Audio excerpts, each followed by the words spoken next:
गुरु तुम्हें अपने प्राणों से लगाकर अपना ही मान रहे हैं और आज से तुम कोई भी कार्य, कोई भी साधना तुम करोगे तो गुरु तुम्हारे पास बिल्कुल उपस्थित रहेंगे। इसलिए गुरु दीक्षा का महत्व है। साधनाओं में कभी थोड़ा बहुत प्लस माइनस का विलंब या जल्दी हो जाता है। कोई आदमी को थोड़ा विलंब से सफलता मिलती है, कुछ आदमी को जल्दी सफलता मिल जाती है। ये तो इस बात पर निर्भर है कि आपका कितना समर्पण है, तो आप कितने समर्पित हैं, आप में कितनी श्रद्धा है। और श्रद्धा नहीं है तो 2000 साल की साधना करने पर कुछ नहीं मिल सकता। श्रद्धावान लभते ज्ञानम, ज्ञान, साधना, दक्षता, पूर्णता, सफलता उसको मिल सकती है जिसमें श्रद्धा है। विश्वास एक अलग चीज है, श्रद्धा एक अलग चीज है। श्रद्धा का मतलब है कि आपने कहा और हमने किया, बस मैंने आपको आज्ञा दी और आपने कर लिया, ये श्रद्धा है। विश्वास तो यह है कि उन्होंने कहा, सोच लेते हैं क्या है क्या बात नहीं है। विश्वास तो है, वो विश्वास में सोचने का एक मिनट मिलता है, श्रद्धा में सोचने का मिनट नहीं मिलता। श्रद्धा तो जब शिष्य के प्रति श्रद्धा अगर मेरी है, मेरी भी श्रद्धा आपके प्रति हो सकती है, कोई जरूरी नहीं आपकी श्रद्धा मेरे प्रति हो। मेरी भी श्रद्धा आपके प्रति है कि आपने कहा और मैंने कर दिया आपका काम, आपका तकलीफ है मैंने उसको निपटा दिया, तो आपके प्रति मेरी श्रद्धा उतनी ही होगी। आपकी भी श्रद्धा गुरु के प्रति उतनी ही होनी चाहिए। यदि आपने मुझे गुरु माना हो, क्या देवता माना हो, जो देवता के प्रति हो तो पूरी श्रद्धा हो। विश्वास बिल्कुल नीचे लेवल रह जाता है। अब वो क्षण आपका नहीं रहा कि आप विश्वास करें। विश्वास से नीचे उठ करके आप उस जगह पहुंचे हुए हैं जहां श्रद्धा होती है। हम सौंप दिया है आपको तो सौंप दिया है, जो कुछ मिल जाएगा तो मिल जाएगा, नहीं मिल जाएगा तो वो तो भाग्य में लिखा हुआ है कि नहीं मिल रहा है, इसलिए तो तकलीफ आ ही रहे। जी हमारे जीवन में कुछ नहीं लिखा हुआ है इसलिए हम तकलीफ आ रहे हैं। धन या यश या प्रभुता या ऐश्वर्य साधना वो तो है ही, विधाता में लिख दी कोई लोहे की कलम से बात जो नहीं मिल रही है। आपके प्रति श्रद्धा है, श्रद्धा है मुझे मिल जाना चाहिए। केवल शब्दों के माध्यम से नहीं, विचारों के माध्यम से, चिंतन के माध्यम से, अपनत्व के माध्यम से, और प्रत्येक प्रयोग, प्रत्येक साधना हम करें। क्योंकि कौन सी गेहूं का बीज हम बोते हैं, किसान फेंकता है मिट्टी में, और कौन सा बीज बिल्कुल बर्बाद हो जाता है, कौन सा बीज 100 गेहूं को लेकर के बाली वापस खड़ी हो जाती है, ये तो उसके ऊपर निर्भर है।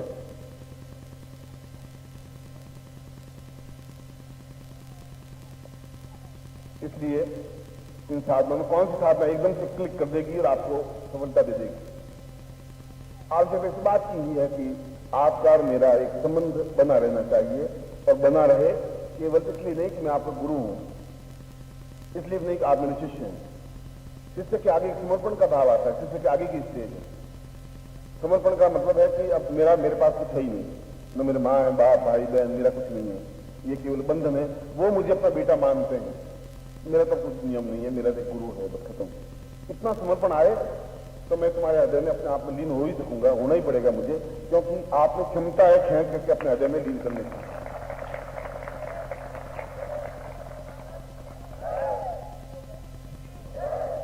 कोई व्यक्ति बस में आना नहीं चाहता, कोई व्यक्ति आपके कंट्रोल में नहीं आना चाहता। कोई घर की पत्नी कोई भी आप कहें तो आपके वश में आते आते 20 साल लग जाते हैं। आपको बिल्कुल आज्ञा माने, कई बार लड़ाई झगड़ा करेगी, कई बार मानेगी, कई बार नहीं मानेगी, कई बार मानेगी, और वो काम पे चलती रहती है 40 साल। पूरा समर्पण नहीं हो पाता, और जहां समर्पण हो जाता है उस गृह में लड़ाई झगड़ा होता ही नहीं, समर्पण नहीं हो पाता है। आप भी समर्पित नहीं हो पाते हैं, वो भी आपको समर्पित नहीं हो पाते हैं। इसलिए आप भी गुरु के प्रति समर्पित नहीं हो पाते हैं तो गुरु जी भी आपके प्रति समर्पित नहीं हो पाते। समर्पण पूर्ण होना चाहिए, समर्पण इक्वलिटी में आकर के बिल्कुल अपने आप को अर्पित कर देना, छोड़ देना। कोई कुछ है ही नहीं, जो कुछ होगा होगा। तो इस लेवल में यदि आपकी भावना बन जाती है तो कोई भी साधना अपने आप में न्यून नहीं रह सकती। और 100 साधनाओं में से कोई एक भी साधना अगर सिद्ध हो गई तो हो जाती है। क्यों कलयुग है, कलयुग में इतना शुद्ध खान पान नहीं मिलता, इतना विचार, इतना व्यवहार, इतनी भावना, इतनी शुद्धता, इतनी पवित्रता नहीं बन पाती, तो विलंब हो जाता है। यदि एक भी साधना सिद्ध हो गई तो आपकी कई पीढ़ियां सिद्ध हो जाएंगी, सफलता पा लेगी। एक भी व्यक्ति अगर आप में से कोई व्यक्ति ने क्लिक कर दिया, और कोई भी एक साधना, चाहे वो लक्ष्मी साधना हो, चाहे वो भैरव साधना हो, चाहे हनुमान साधना हो, चाहे गुरु साधना हो, कोई भी हो, यदि एक भी सिद्ध हो गई तभी पूरा जीवन आपका सफल हो जाएगा। जो मेहनत की वो पूरी कर जाएगी। इस नदी के बीच धार में रुकने से काम नहीं चलेगा, नदी के उस पार पहुंचना है। क्योंकि नदी को छोड़ दी, किनारा छोड़ दिया आपने, और छोड़कर बीच में उस पार गुरु जी खड़े हैं, इस पर आपका परिवार खड़ा था, आप नदी में छलांग लगा दिए और बिल्कुल बीच में आके खड़े हो गए। अब वापिस जाए तो परिवार वाले आपको संभालेंगे नहीं, वो कहेंगे लोग जा रहे थे क्या हुआ, गए, हुआ तो कुछ नहीं, आए वापिस नहीं आए। अब वो किनारा आपके पास नहीं बचा है, अब वही किनारा है, दूसरा किनारे जहां आप गुरु जी खड़े हैं, और वहां पहुंचना ही जरूरी है। और इस बीच में बहुत तूफान है, बहुत संघर्ष है, बहुत पानी का बहाव है, बहुत भंवरजाल है, या तो आप डूब जाएंगे, मगर गुरु की दृष्टि आप पर है बराबर, और डूबने आपको देंगे नहीं, ये बात जान लीजिए। पूज्य गुरुदेव की, पूज्य गुरुदेव की, पूजनीय माता जी की, पूजनीय छोटे गुरुदेव की। पार तो पहुंचना ही है, और पार पहुंचने के लिए हिम्मत चाहिए, साहस चाहिए, संघर्ष चाहिए, तैरने की क्षमता चाहिए, जीवन शक्ति होनी चाहिए। जाना है उस पार तो जाना ही है, क्योंकि वही मेरा लक्ष्य है, वही मेरा चिंतन है, वही मेरा जीवन है। बाकी सब कुछ नहीं रह जाएगा, जो कुछ चाहे मेरा है ये भगवान, ये सब कुछ नहीं रह जाएगा, मेरे साथ में नहीं जा सकता है। देखो ये कपड़े भी मेरे साथ नहीं जा सकते, अगर मैं मोह रखूं तो व्यर्थ है। सांसारिकता है, मैं भी आपको घर भेजता हूँ वापस, मैं तुम्हारा घर है वहां जाओ, मगर वहां जाने के बाद भी आप अगर भूल जाते हैं इस किनारे को, तो फिर आपकी सब मेहनत बेकार हो जाएगी। वहां जाने के बाद भी आप याद रखो कि मुझे यहाँ भेजा है, वापिस उस भंवरजाल में, इस भंवरजाल से मुझे जूझना है, जूझ करके भी उस पार पहुंचना है। भंवरजाल का मतलब ये पानी का जाल, भंवरजाल नहीं। भंवरजाल आपका परिवार है, आपके आलोचक हैं, आपको गालियां देने वाले हैं, आपकी प्रॉब्लम्स हैं, आपकी समस्या है, आपकी न्यूनता है, वो भंवरजाल। इतने इतने भंवरजालों को पार करता हुआ यदि गुरु उस जगह पहुंचा है, उस पार पहुंचा है, तो वो भी आपकी तरह लड़का ही था, 20 साल का, 22 साल का, 24 साल का ही था। उसकी जवानी थी, उसकी भी पत्नी थी, उसका भी घर था, वो भी किनारा छोड़ करके बीच में कूदा था। अब वापिस किनारे पे आ जाता है तो भी मेरे को भूखे तो मरता नहीं, ट्यूशन करके रोटियां कमा के खाई जाता। अब निश्चय ये था कि उस पार पहुंचना है, इस बीच में बहुत उलझने थी। यदि वो उस पार पहुंच गया है तुम्हारा गुरु, तो तुम भी उस पार पहुंच सकते हो, क्योंकि उसको मालूम है तैरना कैसा होता है, घर कैसा होता है, ग्रस्त कैसा होता है, झंझावात कैसे होते हैं, और घर की तकलीफें कैसी होती हैं, तनाव कैसा होता है, परेशानियां कैसी होती हैं। उनके बीच में भी यदि आपकी किसी को समर्पित है तो आप भी उतना ही समर्पित होंगे, और उसके लिए रोने की जरूरत नहीं है, उदास होने की जरूरत नहीं है। उसके लिए हर क्षण मुस्कुराहट जरूरी है, आशय जरूरी है। और फिर होली का क्षण मैंने आपको बुलाया है, तो इस समय तो बिल्कुल आपको नृत्यमय बनना है, हर क्षण नाचते हुए, झूमते हुए, उल्लास में। आपको देखने के बाद लगे कि वास्तव में इंसान ने तभी बाकी बची हुई है। आपके लड़कों को पता ही नहीं चलेगा कि मुस्कुराए कैसे कहते हैं, पता ही नहीं पड़ता। हंसी क्या होती है, अट्टहास क्या होता है, जोर से एकदम से हंसे, ऐसा आपने अपनी पूरी जिंदगी में देखा ही नहीं होगा कि अट्टहास भी कुछ होता है, क्योंकि भूल गए हम। मुंबई में जो बांद्रा में रहते हैं और नौकरी करते हैं, मान लो दूर चर्च गेट पर नौकरी करते हैं, तो सुबह 4 बजे बेचारे बस में बैठते हैं वो ट्राम में, और 6 बजे 7 बजे अपनी ड्यूटी पर जाते हैं, और वापिस वहां से 8 बजे फ्री होते हैं, वापिस घर आते हैं 11 बज जाते हैं, क्योंकि 2-2.5 घंटे का वो ट्राम का रन होता है। लड़का होता है तो लड़का शाम को 8 बजे सो जाता है, बाप घर आता है 11 बजे। सुबह जो लड़का 6-7 बजे उठता है तो बाप चला जाता है 5 बजे। तो बाप को देखता ही नहीं, बाप कैसा होता है, संडे को देखता है तो कहते हैं संडे वाले पापा हैं, ये कौन है कि मेरे संडे वाले पापा हैं। बस ऐसी स्थिति तुम्हारी बन गई है कि तुम भी अब घर जाते हो, उस संडे वाले पापा बनने की जरूरत नहीं है। बिल्कुल उसमें जूझिए, जिए और मुस्कुराइए। वो मुस्कुरा नहीं सकता, ट्राम में दौड़ता है, उस आदमी की मुस्कुराहट जीवन में नहीं लिखी है, वो ट्राम लिखी है उसके बाकी में, केवल बाकी मुस्कुराहट भी लिखी है, हंसी भी लिखी है, साधना भी लिखी है, समर्पण भी लिखा है, न्योछावर कर देने की क्षमता भी लिखी है, और आप करते हैं, ऐसी बात नहीं है। मगर उससे और ऊपर उठ करके समर्पण होना चाहिए। गुरु दीक्षा का तात्पर्य यही है। हम दीक्षा इसलिए दे रहे हैं कि आपका काफी कुछ काम मैं कर दूं, जो आप में कम है, जो आप नहीं कर पा रहे हैं, कुछ रास्ता तो मैं आपको सहारा देकर के पार कर लूं। क्योंकि यदि आप किसी का तैर रहे हो और कोई सहारा दे और उसको सही ढंग से तैरना नहीं आए, तो पहले तो आप उसको डूबो देंगे, उसको पकड़ेंगे, वो डूब जाएगा बेचारा, फिर आप भी डूब जाएंगे। वो सामने वाले कंधे मजबूत है, तैरना उसको आता है तो आपको पार लगा देगा। कंधे जो कमजोर कंधे हैं उनका सहारा लेकर के मत चलिए, वो आपको पार नहीं लगा सकते। जिनके मजबूत कंधे, जिनको तैरना आता है, वो आपको जरूर पार लगा देंगे। मैं आपके साथ में हूं, हर क्षण, हर दिन के साथ में। अब मैं आपको दीक्षा दे रहा हूं, गुरु दीक्षा, जो आगे बैठे हैं। उसके बाद विशेष दीक्षा है बाद आज का प्रवचन आज थोड़ा विलंब हो गया है, कल से थोड़ा, दिन तो 2 ही है और 2 दिन में 48 घंटे होते हैं, 48 घंटों में से 8 घंटे चले गए, पीछे रह गए 40 घंटे, और उसमें से 5 मिनट और बीत गए, मैंने बात की 5 मिनट और बीत गए, अभी मैं उठूंगा तो आधा घंटा और बीत जाएगा। हर क्षण हमारे लिए कीमती हो सकता है, रात को 2-3 बज जाएंगे, 6 बज जाएंगे, 6 बज जाएंगे, देखा जाएगा। आज आप नींद को आवाज नहीं दें तो नहीं दें, कोई जरूरी नहीं नींद के साथ सोएंगे, मेरे साथ भी आप सो सकते हैं, मेरे साथ भी बैठ सकते हैं, बात कर सकते हैं, नींद का फिक्र नहीं है। गणपति को स्मरण करें सबसे पहले, सभी विघ्नों का नाश करने वाले हैं और सभी समस्याओं को दूर करने वाले हैं। भगवान शिव के पुत्र हैं, जिनकी पत्नी 2 हैं, रिद्धि और सिद्धि, और 2 पुत्र हैं, सुख और लाभ। ऐसे भगवान गणपति जो गणों के अधिपति हैं, वे हमारे जीवन में कल्याण करें, हमारे जीवन में पूर्णता दें, इस शिविर में भी सफलता दें। इसी चिंतन को लेते हुए मैं आपसे भी आग्रह करता हूं कि आपकी आंखों के सामने गणपति की मूर्ति आनी चाहिए, बिंब आना चाहिए, और हम उनको स्मरण करते हुए प्रणाम करते हैं। ओम सुमुखस्यैकदन्तस्य कपिलो गजकर्णकः लंबोदरस्य वृतो विघ्नाशो विनायकः धूम्रकेतुर्गणाध्यक्षो भालचन्द्रो गजाननः द्वादशैतानि नामानि यत्रेष्णुवादपि विद्यारंभे वाहे च प्रवेशे निर्गमे तथा संग्रामे संकटे चैव विघ्नस्तस्य न जायते।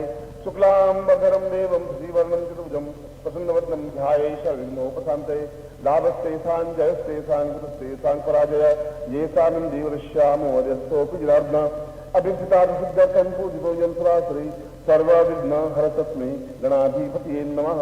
श्रीमन्महागणाधिपतये नमः। लक्ष्मीनारायणाभ्यान्मा उमामहेश्वराभ्यान्मा प्रतिपुरन्दराभ्यान्मा मातृपितृचरणकमलेभ्यो नमः। इष्टदेवताभ्यो नमः। कुलदेवताभ्यो नमः। ग्रामदेवताभ्यो नमः। स्थानदेवताभ्यो नमः। वासुदेवताभ्यो नमः।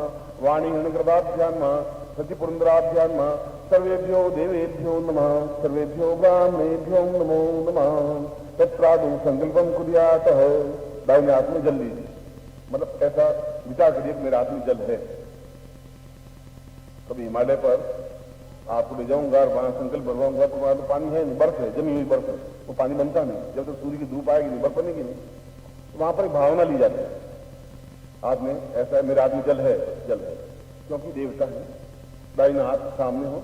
ओम विष्णु विष्णु विष्णु भागवत सेवत खंडे जमुदीपे शालिवान साथे बुद्धावतारे समुद्री समुद्र गोविंद फाल्गुन माधव बच्चे आज बुधवार से अब लक्ष्मी पागम का कृष्ण सरकार सकल मन कामना सिद्धतम लोके वासे बाह्य राज्य द्वारे सर्वत्र यश विजय लाभादि प्राकृतम सभार्य पुत्र बांधव्य अखिल कुटुंब सहित सबसो समस्त भय व्याधि जरा पीड़ा मुक्ति प्रजा द्वारा आयु आरुषा अमुक गोत्रोत्पन्नो हम। आपका जो भी गोत्र हो वह गोत्र स्मरण करें। गोत्र मतलब आप किस ऋषि की संतान है। आज से 500 पीढ़ी पहले आपके कौन से ऋषि थे? ऋषि तो 18 ही थे, 18 में से कोई एक ऋषि आपका गोत्र होगा। नहीं गोत्र हो तो श्रीमाली गोत्र। अमुक शर्मा, हम अपना नाम बोलिए। अब बोलिए, स्वाम शिष्यत्वम धारयामी मम प्राण चक्षु श्रोत्र घ्राण जिह्वा रोम प्रतिरोम स्वाम चरणे समर्पयामी। स्वाम आज्ञा परिपालय। स्वाम चित्ते मम चित्ते त्वम देह मम देह त्वम प्राण मम प्राण ताम पूर्णश्याम पूर्णत्वमता संपद्यम संपदे। जल छोड़ दीजिए। आपके सामने यज्ञोपवीत है, यज्ञोपवीत को हाथ में लीजिए, ऊंचा उठाइए। ओम त्रिशूले वैदज्ञोपवीतम परम पवित्रम प्रजापतिरिया सैजन प्रसाद आयुषम धूम प्रतिमिंद शुभ्रम यज्ञोपवीतम बल से जगताम चिनोपनयामी त्रिशूले वहितम पुरुषा शुक्रमचरता पश्येम सरदा संजीवेम सदा सतभूषणयाम सदा शतम पप्रभाम सदताम सूर्य साक्ष में तद पूर्ण तेजस्विता प्राप्त निमित्तम यज्ञोपवीतम धारयामी नमः। दुपट्टा हटा करके यज्ञोपवीत को पहन लीजिए, गले में डालिए, फिर दाहिना हाथ उसके अंदर डालिए, राइट हैंड। लेडीज हैं इसको डबल करके पहन लीजिए गले में, इसको डबल करके गले में पहन। बालक हैं वो भी डबल करके पहन। दुपट्टा उतार के पहनोगे तो आराम से पहन सकोगे। दुपट्टा उठ जाए तो पुराना है, कोई पहना हुआ हो तो उतार देना।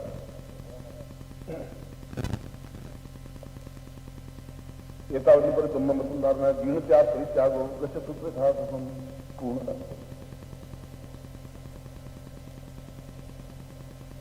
अब आप नारियल को हाथ में लीजिए, दोनों हाथों में, और हाथ ऊंचा उठाइए आर्ट के बिल्कुल सामने, हृदय के सामने। ओम संपूज्य गंधमालादि ब्राह्मण निरुकार कुर्यात् क्षत्रिय श्रवणिकतजाम मंडला कमला मुकुला सुब्रह्मण्यम धारित परिणाम स्वर्ण पूर्ण कल्पम धात्वा दीर्घानंद नामात्मांगलिम चा पुष्पाणि पांतम सोचमस्ताम पांतु आयुषमस्तु ताम्बूलानि पांतु ऐश्वर्यमस्तु दक्षिणाम पांतु आरोग्यमस्तु दीर्घ आयु श्रेय शांति पुष्टि तुष्टि चास्तु वित्तम बहुपुत्रम बहुधनम स्वा कुलदेवता प्रीतम स्वा ग्राम देवता प्रीतम स्वास्थ्य देवता प्रीतम अतास्त भविष्य अतास्त कर्तार शत्रु पराभवम या तो सामंत पुराणी सामंत पापानी सामंत सुभानिवर्तम शिवार संतो शिवार संकल्याणम कल्याणम कल्याणम पासुन प्राय कल्याणी जाया स्वर्णम प्रेत यत्रा रथस्य ब्रैत निदान विमोचन देवानंद दक्षिणाजयी दातुर्भूयाम समय में काम सादृश्यवादिर्महालक्ष्मादिता संपूर्णाम सुखभावांताम भो ब्राह्मणा मम शिष्यत्व ग्रहे सुख सौभाग्य धन धान्य यथा प्रतिष्ठा ऐश्वर्य ताम पूर्णता तुभ्यम संपदते। गुरु प्राप्त नाल रात में रखिए, गुरु प्रार्थना करिए। गुरुर्ब्रह्मा गुरुर्विष्णु गुरुर्देवो महेश्वर गुरु साक्षात् ब्रह्मा तस्मै श्री गुरु कमलेभ्यो नमः। ध्यान मूलं गुरो मूर्तिर्पूजा मूलं गुरुपदम मंत्र मूलं गुरो वाक्यम मोक्ष मूलं गुरु कृपा मूकं करोति वाचालं पंगु लंघयते गिरिं यत्कृपातमंदे परमानंद माधवम। गुरु मंत्रम दद्यात्। आपके पास कार्ड है, कार्ड पर मंत्र लिखा हुआ मैं बोल रहा हूं, आप मेरे साथ बोलेंगे। ओम परम तत्वाय नारायणाय गुरुभ्यो नमः। ओम परम तत्वाय नारायणाय गुरुभ्यो नमः। ओम परम तत्वाय नारायणाय गुरुभ्यो नमः। चेतना मंत्र से था ओम ह्रीं मम प्राण देह रोम प्रतिरोम चैतन्य जागृय ह्रीं ओम नमः। तत्रादि गायत्री मंत्र से था ओम भूर्भुवः स्वः तत्सवितुर्वरेण्यं भर्गो देवस्य धीमहि धियो यो नः प्रचोदयात्। पूर्णता प्राप्त गुरु मंत्रम दद्यात्। अब स्तुति करें। त्वमेव माता च पिता त्वमेव बन्धुश्च त्वमेव विद्या द्रोणं त्वमेव सर्वम्। अनयाम पूज्याम सांगाय सपरिवाराय सायुधाय सशक्तिकाय पूर्णत्व प्राप्ता निमित्तम स्वाम गुरु दीक्षाम सत्यम संपर्दे। नारायण को नीचे रखिए और दोनों आंख खोलिए। मैं आशीर्वाद दे रहा हूं आपको, ऐसा रखवा। मंत्रार्था सफला संतु पूर्णाम संतु नवरथा सप्रणा मुद्नासोस्तु मित्राणाम उद्योत्सव ऋग्वेदो सजुर्वेद सामवेद यथावण ब्रह्मवाक्य शांत्यम ननन्ति तत्सर्वान् अक्षतान् प्रस्थेतोन्त्यं घ्नन्ति ये नरा चत्वारोवृते लक्ष्मी आयु बुद्धि यशो बलम क्षीरवर्चस्यमाशमारोग्यम आदोपमानमहिते धान्यं धनं पुत्रलाभम तत्संवत्सरम दीर्घमायुष्मान पुत्रवान सुखवान लक्ष्मीवान भव। मैं आपको आशीर्वाद देता हूँ, आपके जीवन की सारी इच्छाएं पूरी हों और साधनाओं में आप सिद्धि और सफलता प्राप्त करें और आपके हृदय में गुरु स्थापित हों। ऐसा ही मैं आपको हृदय से आशीर्वाद देता हूँ।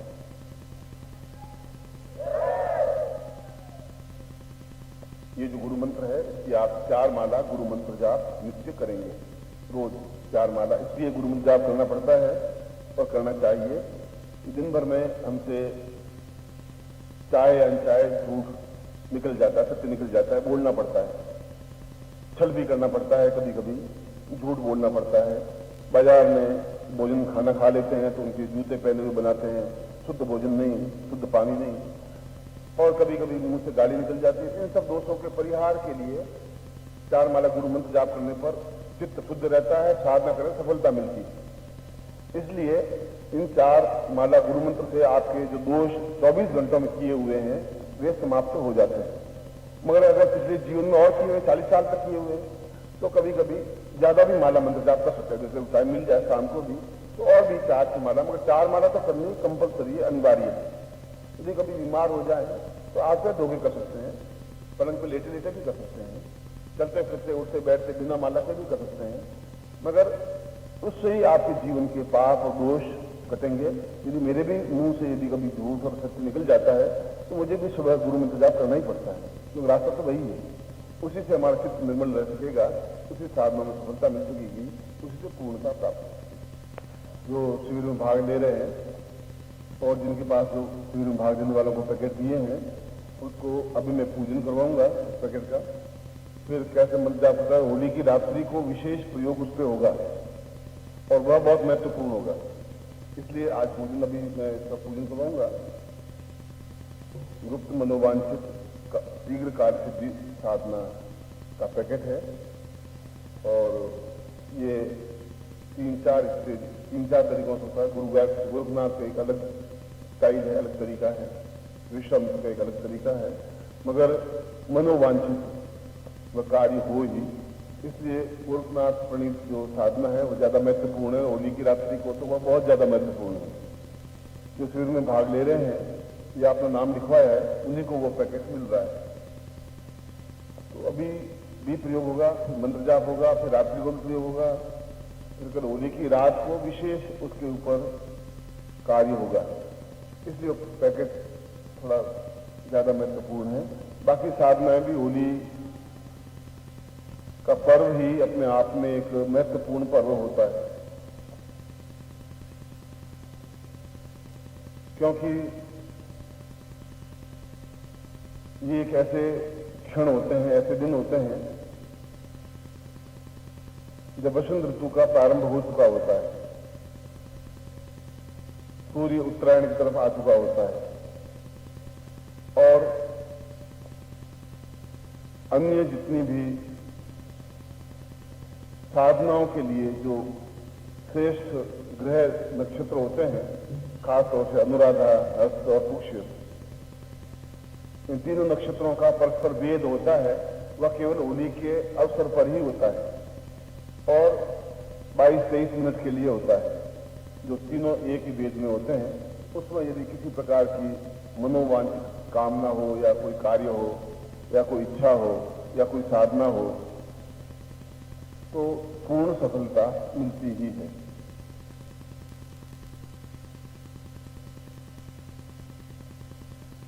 इसी होली के अवसर पर जब कुरुक्षेत्र का युद्ध प्रारंभ हुआ तो श्री कृष्ण के पास या पांडवों के पास तो कोई बहुत बड़ी सेना थी नहीं और कौरवों के पास बहुत बड़ी सेना थी, 18 अक्षौहिणी सेना। इधर केवल 5 पांडव और कुछ लोग ही थे। उसमें उन्होंने एक मूर्त निकाला था जो होली के अवसर पर, तो ग्रहण भी था और ठीक ग्रहण जब मध्यकाल में ग्रहण था और होली का वो टाइम आया था, उस समय युद्ध प्रारंभ हुआ था। तब तक का उन्होंने टाइम गीता पे बात से बोलते बोलते टाइम पास किया। सेना तो पहले आके खड़ी हो गई, पर कृष्ण समझ रहे थे कि ठीक समय पर युद्ध प्रारंभ नहीं हुआ तो न मैं विजय प्राप्त कर पाऊंगा, न ये कुछ चंद पांडव विजय प्राप्त कर पाएंगे और उसके लिए विशेष मुहूर्त की आवश्यकता होगी, विजय काल की, विजय मुहूर्त की। और ऐसा टाइम होली के अवसर पर और ग्रहण का भी समय, दोनों मिलकर के जो मैं आपको 22-23 मिनट बता रहा था, उन विशेष क्षणों में जब युद्ध प्रारंभ हुआ, इतिहास इस बात का साक्षी है कि उस अक्षौहिणी सेना को समाप्त करके और पांडव विजयी हुए, विजय प्राप्त की। इसलिए जब इन तीनों नक्षत्रों का भेद होता है होली के अवसर पर, तब किसी भी प्रकार का कार्य, चाहे युद्ध हो, चाहे शांति हो, चाहे लक्ष्मी हो, चाहे कोई भी प्रकार की साधना या विचार या चिंतन या धारणा पूर्ण होती ही है। और ऐसे एक नहीं, इतिहास में सैकड़ों उदाहरण है कि इस प्रकार के अवसर पर उन्होंने साधना की और सफलता पाई। इसलिए बता रहा हूं कि ये जो पैकेट है यह अभी प्रयोग करूंगा, शाम को फिर इसको प्रयोग कराऊंगा, फिर ये प्रयोग कल सुबह भी करवाऊंगा और कल रात्रि को फिर इसका एक विशेष अनुष्ठान टाइप होगा और होली को जला करके लकड़ियों को और उसमें होलिका को स्थापन करके इसका पूर्ण कार्य होगा। इस बीच में 2-3 साधनाएं और होंगी जो साधनाएं हमारे जीवन की ज्यादा महत्वपूर्ण है और होली के अवसर पर इस प्रकार की साधनाओं का ज्यादा महत्व है। तो आप में से 2-4-6 ऐसे कुछ हैं जिन्होंने धोती पहनी नहीं है, तो आप धोती ले लें और पहन लें। यदि बहुत ही स्थिति आपकी खराब हो तो मुझसे फ्री धोती ले लें, ऐसी भी कोई बात नहीं, मगर धोती पहन के बैठे तो ज्यादा उचित रहेगा आपका। बालक भी हो यदि और वो साधना में बैठे हो या दीक्षा में बैठे हो तो इस धोती के 2 टुकड़े करके उनको पहना सकते हैं। धोती का तात्पर्य ये होता है कि हम अपने आप में पूर्ण निर्विकार होकर के और साधना में बैठे हुए हैं, क्योंकि आगे भी ये धोती और ये दुपट्टा आपके साधना में काम आता है और यहाँ मंत्र सिद्ध होता है। जो मैं मंत्र बोल रहा हूँ वो मंत्र सिद्ध वस्त्र भी होता है। मैंने एक सन्यासी जीवन में देखा था, एक होली के अवसर पर साधना एक होती है, साबर साधना गुरु गोरखनाथ की है। ज्वर उतार दी थी, बुखार उतार दी थी। अब तो इतने बुखार होते नहीं, अब तो क्रोसिन वोसिन लेकर के बुखार उतार देते हैं।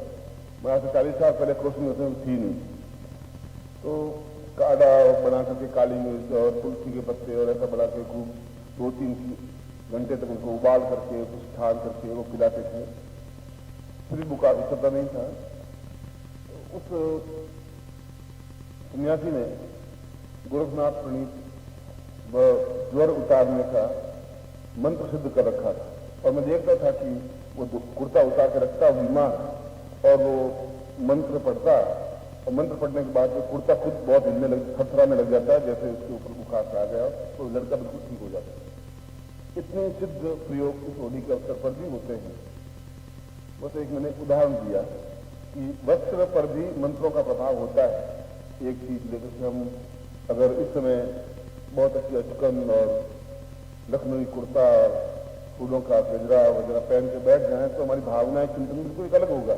जैसे कि आपकी बादशाह है और मस्ती के साथ बैठे हुए हैं, लंगोट लगाए हुए तो बिल्कुल भावना अलग होगी, धोती पहने हुए भावना अलग होगी, पैंट पहना हुआ तो भावना अलग होगी। भावनाओं का ऐसा श्रद्धाओं का ऐसा पड़ जाता है। धोती पहन के बैठे और कुर्ता उतार करके बैठे, बनियान उतार के बैठे, बनियान उतरा हुआ तो आप ज्यादा सुंदर लगते हैं। बनियान पहने हुए इतने सुंदर लगते नहीं हैं। आपको गलत फहमी है कि आप धोती कुर्ते में अच्छे लगते हैं या बनियान पहने हुए अच्छे लगते हैं। बिल्कुल कुर्ता उतार करके मस्ती के साथ मैं जब आपकी जगह बैठा तो उतार के बैठता था, तो आप यहाँ बैठ जाएंगे तो पहन के बैठना, उनको लंबी थोड़ी बात नहीं, ऐसा करो बिल्कुल सुस्ता के साथ है।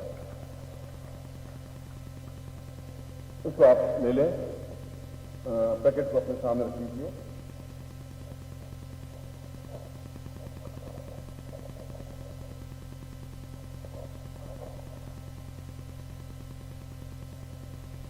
इसमें 2-3 बातों की जरूरत पड़ेगी। एक तो आपका नाम, एक आपका गोत्र। कभी गुरुदेव से मिले तो अपना मूल गोत्र मालूम कर लें। किसी को मालूम नहीं है तो मालूम कर लें कि मेरा मूल गोत्र क्या है। और यूँ तो आप जब अपने आप को समर्पित कर दिया है तो जो गुरु का गोत्र है वो आपका गोत्र हो जाता है। कभी अपना गोत्र याद, गोत्र का मतलब मैंने अभी बताया कि हमें ध्यान रहना चाहिए। इसलिए आपको ध्यान रहेगा तो आपको आने वाली पीढ़ियों को भी ध्यान रहेगा कि मेरा ये गोत्र है, मैं उस ऋषि की संतान हूँ, उस ऋषि का रक्त मेरे शरीर में प्रवहित हो रहा है। क्योंकि रक्त तो निकलता नहीं, मेरे पिता का रक्त भी मेरे शरीर में होगा, मेरे दादा का रक्त भी शरीर में होगा, मेरे परदादा का रक्त भी शरीर में होगा। शरीर में वो रक्त तो बराबर कंटिन्यूटी पिछले 500 सालों में आ ही रहा है। इसलिए कोई व्यक्ति बिल्कुल साधु होता है फिर भी चोरी की आदत होती है, तो हो सकता है उसके पिता उसके दादा उस आदत में लगे हुए हैं। कई बार हम भगवान को नहीं मानते, तो पूजा पाठ करते फिर भी हमारे मुंह से गालियां निकलती हैं। तो जरूर कोई पिछली 2-3 पीढ़ियों का कोई संस्कार आया होगा। किसी को क्रोध ज्यादा आता है, किसी को मोह ज्यादा होता है, किसी को लोभ ज्यादा होता है। इतना बार आपको जितने के बाद भी आप निर्मल नहीं हो पाते तो आपके अंदर का रक्त है तो पूर्वजों का रक्त है वो रहेगा ही। उसको कैसे शुद्धिकरण किया जाए वो एक अलग किया है, वो अलग बात है। मगर हम जीवन में शुद्धता और सात्विकता प्राप्त करें और सफलता पाए, सबसे बड़ी बात तो ये है। चाहे माध्यम कोई भी हो, शुद्धता के साथ में जो माध्यम हो। इसलिए ये मनोवांछित कार्य सिद्धि प्रयोग है। इसे बताऊंगा कि आप किस प्रकार से मनोवांछित होली की रात्रि को जो प्रयोग करवाऊंगा इसी यंत्र पर। मूल तो ये माला है और माला का विशेष महत्व, इसको मन जब मैंने बात करी, इसको पहनना है और पहने रखना है। फिर रात्रि को सोते समय इस माला को उतार देना, सुबह वापस स्नान करने के बाद वापस पहन लेना। पहले मैं स्त्रियों को खुला देता हूँ, फिर दूसरी बात आती है।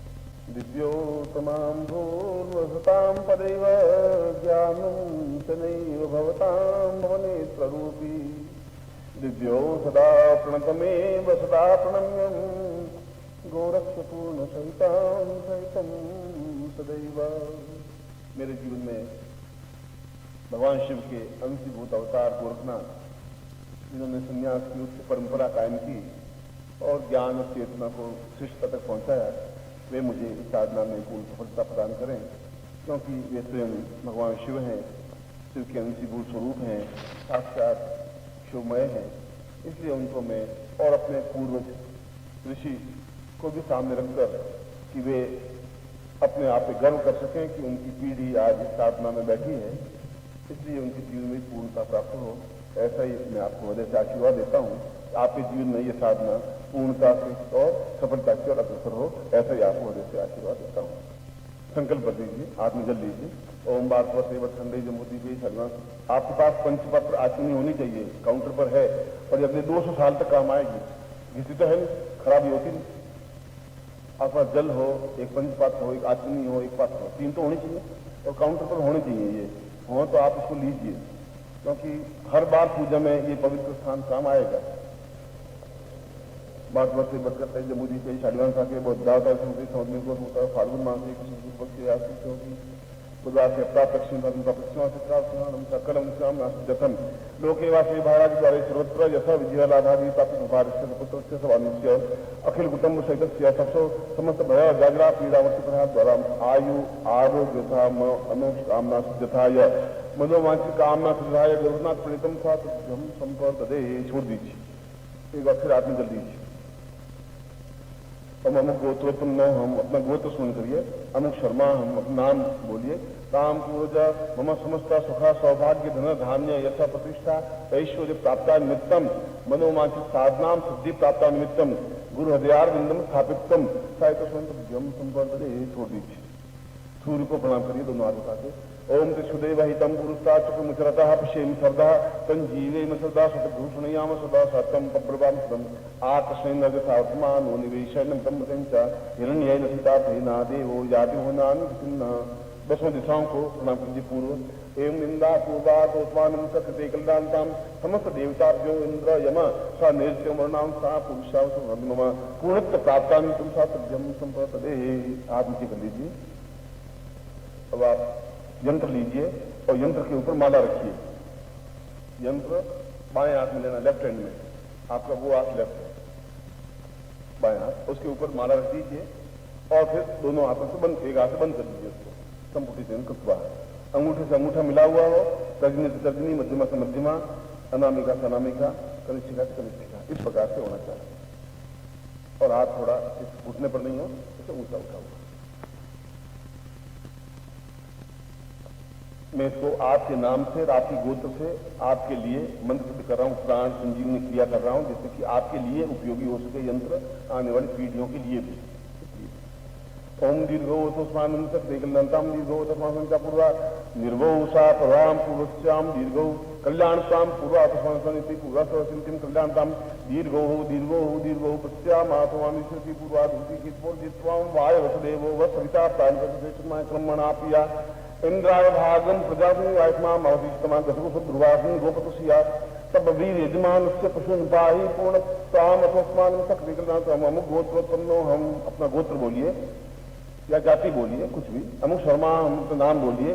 ताम पूर्णता प्राण, ये प्राण, ये देया, ये जीव सांकन चंदन दम्पम बिंदुरावि मर्दय मर्दय मलय मलय जागृत जागृत छोटे छोटा दीप्तम दीप्तम ताम तीन पूर्ण पालतू पूर्णा खांखी खूंखी सता शांशी सत्य कृष्ण में ऐंका से रूपा रींकारी पिपालिके क्लींकारी काम रूपिण्य बीज रूपिण मुस्ते घाटी सिंह बजानित्यम दान धीम दोन धुजटे पत्नी वाम दीपो वागधीश्वरी कान कुंकुम कालिके देवी श्रांसी सुमे शुभम गुरु हुम हुम हुंकारूपिणी जंजन जंजम दुरानी ब्राह्म भ्रीम गौ भैरव देवान्नी तीन महापुरुषा तस्मान जीव ये जीव देह देह प्राण प्राण चैतन्य चैतन्य आत्म आत्म आत्मचिंता मम मनोवांचित कामना सिद्धताय सब संपुटेन कृत्वा सम्मता पुरुषार्थस्मानं व्याघ्रमतस्मानं समस्त लोक दुख दारिद्र्य कष्ट पीड़ा निवारणार्थम सुख सौभाग्य धन यश प्रतिष्ठा ऐश्वर्य प्राप्त निमित्तम स गुरु आज्ञा परिपालन स सूर्य साक्षिणे जल साक्षिणे अग्नि साक्षिणे संप्रतम संप्रतदे।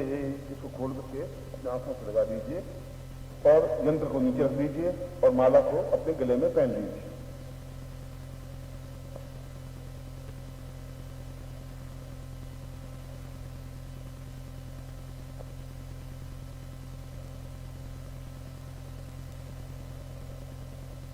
गले में पहन लीजिए। नेत्रोस्पष्टम कुर्यात् सुदेवहितम पुरुषताक्षकुमृतापसीम सरदारंची सरदा सतगुण पुनयाम सदा शतम पब्रवाम सत्यम पुलापुरुषात्मान शक्ति कल्याणताम दीर्घो सा पूर्वात स्वानम शक्ति कल्याणताम नमोसंदा सत्यमोता सात ब्रह्म संपदे।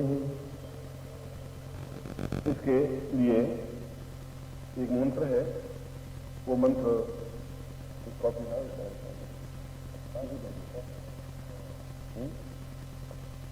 कॉपी रखा करें उसमें जाना है।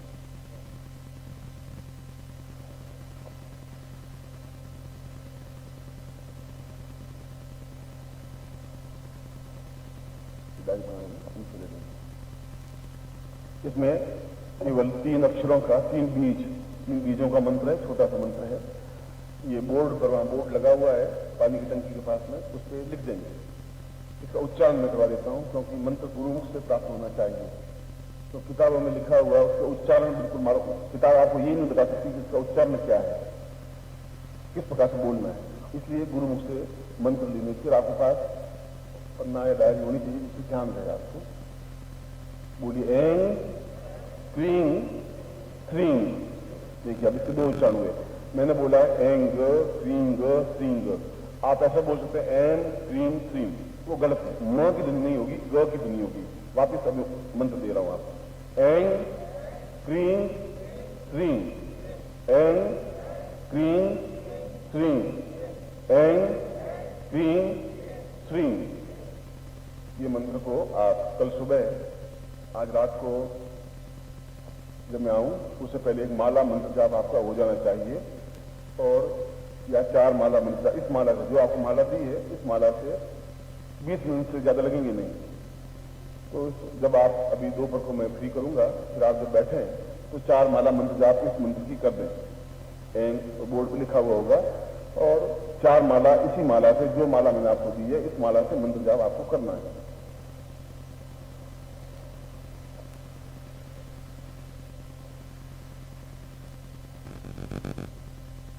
शाम को फिर इस विशेष प्रयोग को, जो अभी मैं पैकेट खुलवाया है, इस विशेष प्रयोग को अपने हृदय में स्थापन करने के लिए, पूरे शरीर में स्थापन करने की क्रिया गोरखनाथ ने बताई है कि पूरे शरीर में स्थापित हो जाए, जिससे कि हमारी वचन सिद्धि मिल जाए। हम बोले वो सफल हो जाए, उसको वचन सिद्धि कहते हैं। पूरे शरीर में जब सफल गोरखनाथ प्रणीत मंत्र स्थापन हो जाएगा, तो हम किसी को भी किसी भी प्रकार का श्राप या वरदान दे सकते हैं, मगर क्रोधमय कोई कार्य नहीं हो। इसलिए उसको शरीर में स्थापन होने की क्रिया होगी। तो यदि किसी के पास ये सामग्री नहीं हो तो ले लें, मगर शाम को फिर आप पूर्णता के साथ बैठे, धोती पहन के बैठे, दुपट्टे को ओढ़ करके बैठे और अपनी पूर्ण श्रद्धा के साथ बैठे। ये प्रयोग शाम को मैं कराऊंगा। हृदय से धारण, ये मंत्र बोल के हृदय धारण किया, फिर कल सुबह फिर इसी यंत्र और माला का फिर प्रयोग होगा। फिर कल शाम को यज्ञ पे होली पर फिर एक प्रयोग होगा। तो जिंदगी जिंदा दिल जिया करते हैं, मुर्दा दिल क्या खाक जिया करते हैं।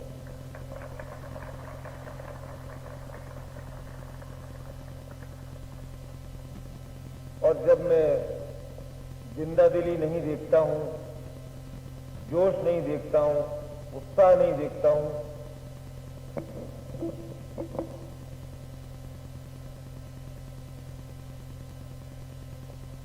जैसे आपके पीले वस्त्र हैं, वैसा ही आपका चेहरा पीला देखता हूं, तो मेरा उत्साह भी ठंडा हो जाता है। पीले वस्त्र पर जिस प्रकार लाल अक्षरों में गुरु मंत्र लिखा गया है, उसी प्रकार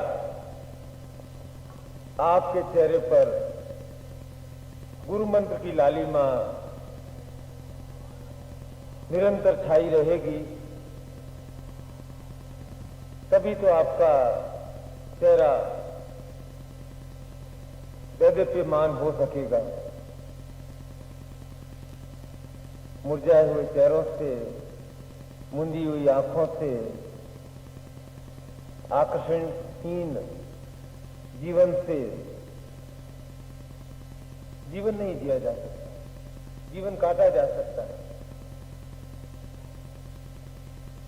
क्योंकि जीवन तो निरंतर चलता ही रहेगा। रात के बाद दिन, फिर रात, फिर दिन। लेकिन इसमें जीवन का सारभूत तथ्य नहीं है। जीवन का सारभूत तथ्य धन भी नहीं है।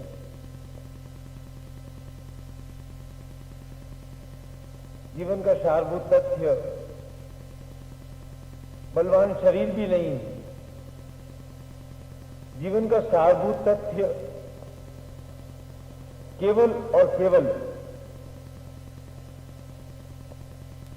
यश और प्रतिष्ठा है।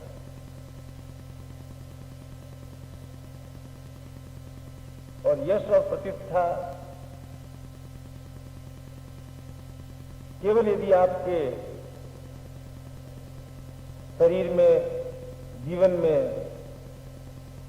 एक आकर्षण है, एक ओज है, तो वह लक्ष्य आप प्राप्त कर सकते हैं। वैसे तो प्रभु ने आपको हजारों चक्षु दिए हैं। अपने शरीर में जितने भी पसीने के रंध्र हैं, ये भी चक्षु हैं। लेकिन जो दो चर्म चक्षु आपको परमात्मा ने प्रदान किए हैं, उन दो चर्म चक्षुओं के माध्यम से, केवल उन दो चक्षुओं के माध्यम से व्यक्तित्व में वह आकर्षण, वह तेजस्विता, वह वशीकरण की क्रिया की जा सकती है कि हजारों लोग आपके अनुयायी बन सकते हैं, हजारों लोग आपको सुनने को आतुर हो सकते हैं।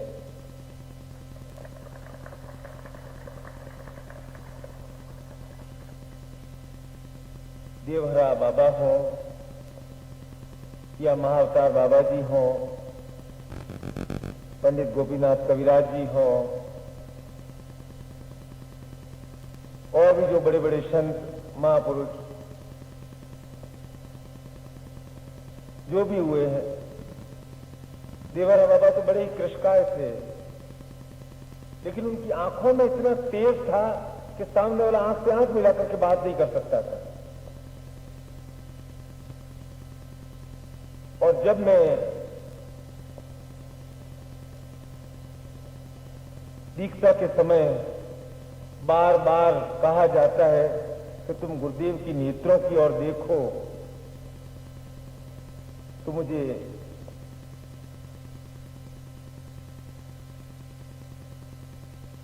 यही आता है कि तुम केवल दृष्टिपात करते और ये दिव्यपात करते हो।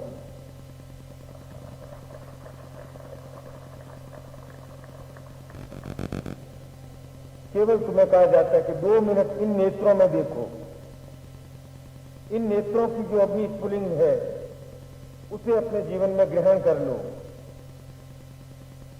तो शायद तुम्हारे भीतर की अग्नि प्रज्वलित हो जाए, तुम्हारी आंखों में भी वह आकर्षण उत्पन्न हो जाए, तुम्हारे अंदर भी वशीकरण की वह क्रिया आ जाए। लेकिन तुम अपने नेत्रों का बिल्कुल उपयोग नहीं करते, क्योंकि नेत्रों का उपयोग करना आपको आता ही नहीं। आप जब भी बात करते हैं तो दूसरी ओर देख करके बात करते हैं, आंख नीची करके बात करते हैं, आंख चुरा करके बात करते हैं। ये नेत्र हैं जो सब भाषा कह देते हैं कि आपके मन में क्या भाव है, आप क्या कहना चाहते हैं। और यदि यही भाषा, नेत्रों की भाषा ही यदि आप पूर्ण रूप से नहीं समझ सके तो जीवन की भाषा भी नहीं समझ सकेंगे। तिब्बत में जो लामाओं के बड़े बड़े मॉन्स्ट्रीज होती हैं, वहां पहरेदार के रूप में कोई आदमियों को नियुक्त नहीं किया जाता है, कुत्तों को भी नियुक्त नहीं किया जाता है। वहां बड़ी बड़ी पहाड़ी बिल्लियां होती है, वे वहां अतुलित संपदा वगैरह जो भी है, क्योंकि वे तो लामा लोग तो साधना में लीन रहते हैं, हिमालय में आते जाते विचरण करते रहते हैं। वे बिल्लियां 10-10 घंटे बिना पलक झपकाए पहरा देती रहती। और यदि उन 10 घंटों के दौरान कोई आया या गया और लामा लोग जब वापस अपने मठ में आता है तो उसको सामान पहले देखने की जरूरत नहीं है कि ताला बराबर लगा हुआ है या नहीं लगा हुआ है, वो बिल्ली के नेत्रों में देख लेता है। और देखते उसके सामने बिल्ली के नेत्र में चलचित्र के समान स्पष्ट हो जाता है कि मेरे अनुपस्थिति में कौन आया था और कौन गया, क्या घटनाक्रम यहां घटित हुआ था। इतनी बड़ी नेत्रों की व्याख्या है।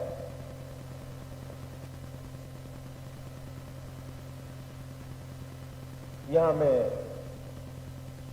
बात नेत्रों के आकर्षण की और वशीकरण की कर रहा था।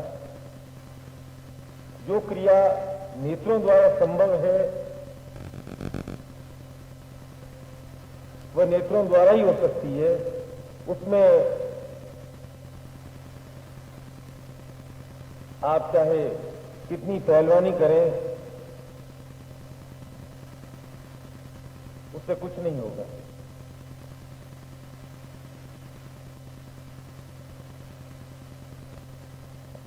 एक श्रीमान जी थे,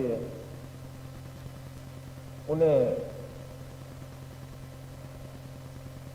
अपने पड़ोस की लड़की से प्रेम हो गया, तो उन्हें और कोई भाषा तो आती नहीं थी।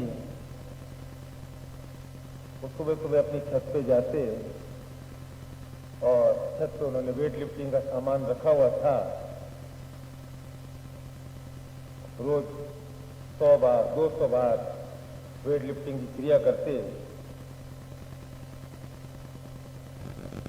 महीने बीत गया, 2 महीना बीत गया, लड़की देखे ही नहीं। मंत्र अंतर इंद्रिय विज्ञान कार्यालय को पत्र भेजा, क्या किया जाए। बोला पत्रिका पढ़कर जो आपकी इच्छा हो वो कर लो।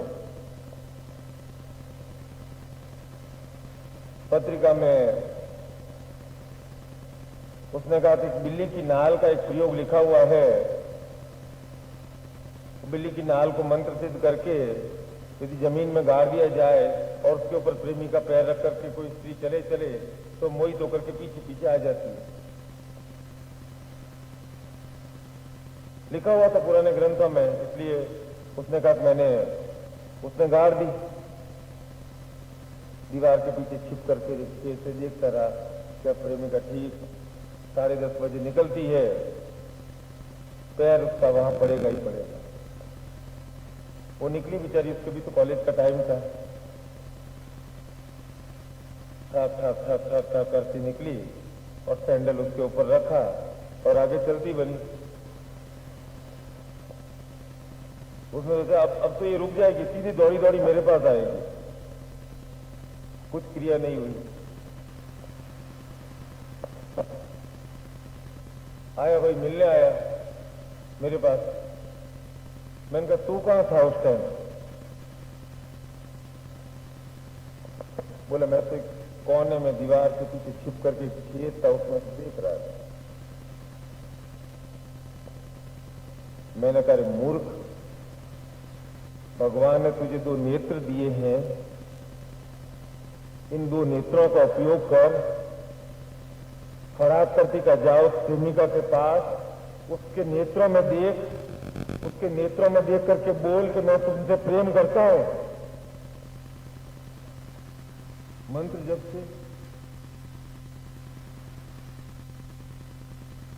और आंख चुराने से आकर्षण की शक्ति नहीं आ सकती, वशीकरण की शक्ति नहीं आ सकती। पड़ोसी भी आपसे प्रभावित नहीं हो सकता है। प्रभावित कब होगा, कब आपके अंदर वशीकरण की शक्ति आएगी, जब आपके भीतर शक्ति का अजस्र भंडार है, उस शक्ति का प्रवाह नेत्रों के माध्यम से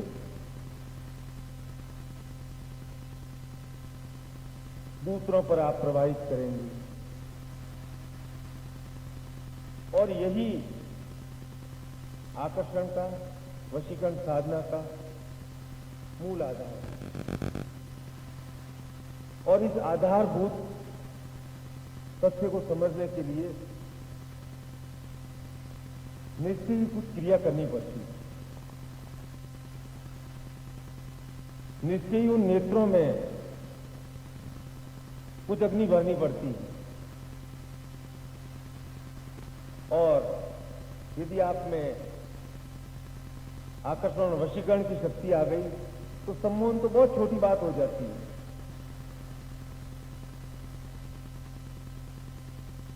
क्यों मुझे आप में से 100-200 लोगों के नाम याद रहते हैं, क्यों हजारों के नाम याद नहीं रहते हैं? क्योंकि जब मेरे से बात करते हैं तो वे खुल करके बात करते हैं, अपनी आकर्षण युक्त क्षमता के साथ बात करते हैं। और जब जीवन में ये आकर्षण और वशीकरण की शक्ति आ जाती है तो फिर आप केवल मास्टर बाबू या क्लर्क या मजदूर बनकर के नहीं रह सकते, क्योंकि आपको ऊंचा उठना ही पड़ेगा, क्योंकि आप में दूसरों को प्रभावित करने की क्षमता आ गई है। दूसरे आपकी बात को ध्यान से सुनेंगे, आप कुछ आदेश देने की क्षमता रखेंगे। जब आप कुछ आदेश देने की क्षमता रखेंगे तो आपका धरातल अपने आप ऊपर हो जाएगा। और जब यह क्रिया मंत्र से नहीं हो सकती है तो तंत्र से संभव है। मंत्र और तंत्र और यंत्र से भी नहीं संभव है तो एक और स्थान है, वहां संभव है। वो स्थान है गुरुदेव के पास।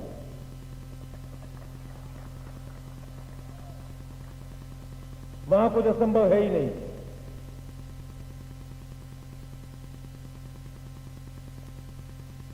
क्योंकि उन्होंने मंत्र को भी समझा है और परखा है और अपने भीतर उतारा है। तंत्र को भी समझा है और उसे बार बार हजारों बार प्रयोग में लाए हैं। और यंत्र के महत्व और उपयोग को भी समझा है कि किस समय कौन सा यंत्र उपयोगी रहेगा, किस व्यक्ति के लिए कौन सी दीक्षा उपयोगी रहेगी, कौन व्यक्ति किस दीक्षा को कितनी तीव्रता से ग्रहण कर सकता है।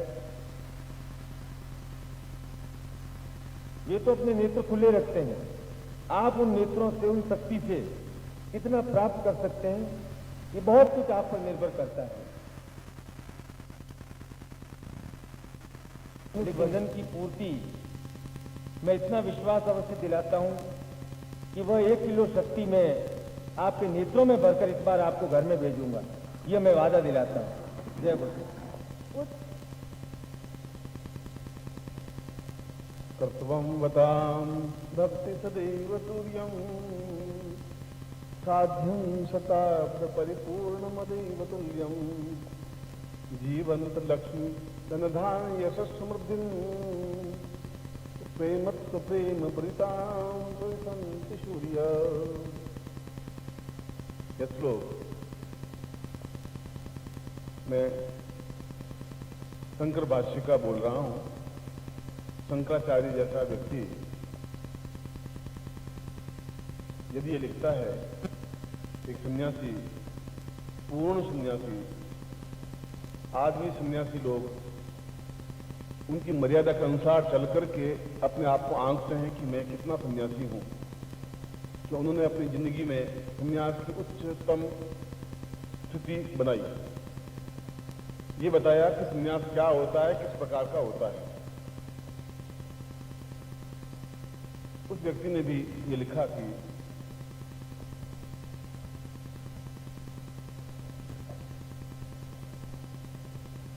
जीवन का आधार प्रेम है, हृदय का आधार प्रेम है,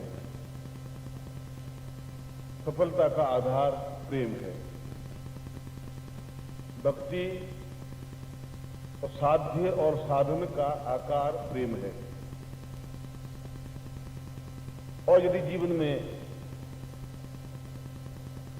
प्रेम नहीं है तो पुरुषत्व भी नहीं है, पौरुषता भी नहीं है, संन्यास भी नहीं है, सफलता भी नहीं है। ऐसी बात शंकर भाष्य में लिखी तो कई सन्यासियों ने आलोचना की कि एक सन्यासी प्रेम कैसे करेगा। प्रेम का तात्पर्य कोई एक लड़का और एक लड़की के आपसी संबंध को प्रेम नहीं कहते। एक पुरुष का एक पुरुष से भी प्रेम हो सकता है, एक भक्त का एक भगवान से भी प्रेम हो सकता है, एक शिष्य का एक गुरु से भी प्रेम हो सकता है, और कोई नहीं मिले तो अपने आप से भी प्रेम हो सकता है कि मैं अपने आप से भी प्रेम करूं। मगर सन्यासी शंकराचार्य की यह बात सही है कि यदि प्रेम का उदय नहीं है तो जीवन नहीं है। यदि हमारे हृदय में प्रेम नहीं है तो हमारे जीवन में फिर किसी प्रकार का रस भी नहीं है, आनंद भी नहीं है, उमंग भी नहीं है, जोश भी नहीं है, आ ही नहीं सकता। केवल रोटी कमाना और रोटी बनाना और रोटी खाना और पैसा इकट्ठा करना और पत्नी ले आना, यह प्रेम की क्रियाएं नहीं है, ये मजबूरी की क्रियाएं हैं। और बाजार में प्रेम मिलता नहीं है। यदि आप कुछ रुपए लेके जाएं कि थोड़ा किलो 2 किलो प्रेम खरीद के ले आएं, तो ऐसी कोई दुकान अभी तक बनी नहीं कि प्रेम बिके और आप खरीद के ले आए। और जैसा नंदकिशोर ने बताया कि वो एक कॉलेज की लड़की से प्रेम करता था और एकदम से उसको जाना चाहिए सामने और हाथ पकड़ के कहना चाहिए चल मैं तुझसे प्रेम करता हूं, तुम ऐसा जाति काम करना मत, क्योंकि उसको भी झापट मारने की साधना आई हुई है, ये ध्यान रखना। इसलिए एकदम से वो काम क्रिया मत कर देना, ये ध्यान रखना, क्योंकि मैं तुम्हें सलाह दे देता हूं। हाँ, ये बात है कि यहां पर इन 2 दिनों में यदि आपकी आंखों में वह चिंगारी, वह प्रेम, वह एक अग्निस्फुलिंग आ जाए तो फिर आपको हाथ पकड़ने की कोई जरूरत नहीं होगी। वो अपने आप आपके सामने बातचीत करने के लिए उद्यत होगी या होगा ही। जब विवेकानंद अमेरिका गए तो अमेरिका में उनको पूछा कि आपके यहां अजीब अजीब तरह के देवता हैं, एक कृष्ण और 1000 लड़कियां उसको लव करती हैं, हाउ इज इट पॉसिबल? ऐसा पॉसिबल कैसे हो सकता है? एक आदमी 1000 लड़कियों से प्रेम कैसे कर सकता है? हमें सुना कि कृष्ण जाते थे, लड़कियां उनके पीछे भी चलती रहती थी, गोपिकाएं। आप हिंदुओं में ये क्या ऐसा कैसा सिस्टम है? क्या ऐसा पॉसिबल? विवेकानंद ने कहा कि आपकी बात सही है। सामने लेडीज भी बैठी थी, 100, 200, 300 लेडीज बैठी, जेंट्स भी बैठे हुए थे। वो अपना भाषण हिंदुत्व पे बोलने के लिए गए थे। तो उन्होंने कृष्ण के बारे में बोलते गए और बात करते गए, और मैदान बहुत था, या पीछे टेंट नहीं था, पीछे खुला मैदान था। बोलते गए, पीछे सड़कते गए। वे लोग भी इतने रसदार उन्होंने बातें कही कि वे लोग भी आगे खड़े, क्योंकि वो बैठ तो सकते नहीं, अंग्रेज लोग घुटने उनके मुड़ते नहीं, कुर्सियां थी नहीं, पाल थी वो मार सकते नहीं, और पैंट में बैठना बड़ा डिफिकल्ट होती थी, इसलिए बताते बैठ सकते हैं आप, पैंट में बिल्कुल सीधा रहना पड़ता है। टाइट पैंट तो ऐसी होती है कि बस बैठे तो फट जाए तो और उल्टा लगे। बोलते गए, पीछे सरकते गए, वो लोग भी सुनने के लिए पीछे सरकते गए कम से कम आधे घंटे में जब एकदम से विक्रम ने कहा किया आप कहां खड़े थे, उन्होंने देखा कि जहां से प्रश्न शुरू हुआ तो आधे किलोमीटर हम इधर आ गए। तो उसने कहा मेरे जैसा आदमी आपको आधा किलोमीटर खींच सकता है तो कसम तो वो पूरी जिंदगी खींच सकता है किसी को, इसमें बड़ी बात क्या है।